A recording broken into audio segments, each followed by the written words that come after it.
পুলিশের বাধা উপেক্ষা করে জাতীয় মসজিদ বায়তুল মোকাররমে কোটা আন্দোলনে নিহতদের গায়বানা জানাজায় অংশ নেয় বিএনপি নেতাকর্মীরা। এ সময় দলের মহাসচিব মির্জা ফখরুল ইসলাম আলমগীর বলেন, সমস্যা সমাধান না করে দেশে ত্রাসের রাজত্ব সৃষ্টি করেছে সরকার। এই আন্দোলনে বিএনপির নৈতিক সমর্থন আছে।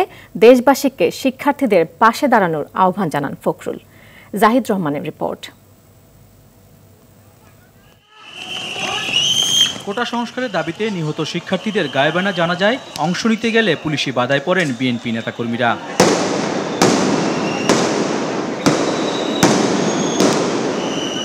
এ সময় বেশ কয়েকজনকে আটক করা হয়। বিএনপি মহাসচিব সহ দলের সিনিয়র নেতারা বায়তুল মোকাররমে ঢুকতে চাইলে বাধার মুখে পড়েন। বাধা ডিঙিয়ে ভেতরে ঢোকেন তারা। নামাজ শেষে অংশ নেন গায়বানা জানাজায়। তবে গণতন্ত্র মঞ্চের নেতাদের ভিতরে ঢুকতে দেওয়া হয়নি। বিএনপি মহাসচিব বলেন, সরকার আন্দোলনকারীদের উপর ঝাঁপিয়ে পড়ে শিক্ষার্থীদের খুন করেছে।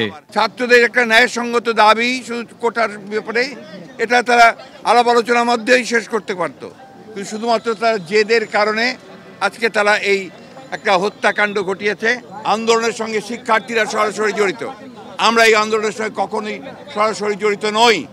আমরা তাদেরকে নৈতিক সমর্থন দিয়েছি এবং সেই নৈতিক সমর্থন আমরা দিয়ে যাব, কারণ এটা আমরা মনে করি যে তাদের এই আন্দোলন যুক্তিসঙ্গত। নেতাকর্মীরা বেরিয়ে আসলে পুলিশ তাদের উপর চড়া হয়। বাদে সংঘর্ষ শুরু হয়, ধাওয়া পাল্টা ধাওয়া। পরিস্থিতি নিয়ন্ত্রণে টিয়ার শেল ও সাউন্ড গ্রেনেড ছুড়ে পুলিশ। বিএনপি নেতাকর্মীরা সরে গেলে পুরো এলাকা নিয়ন্ত্রণে নেয় আইন শৃঙ্খলা রক্ষাকারী বাহিনী। জাহিদ রহমান, RTV, ঢাকা।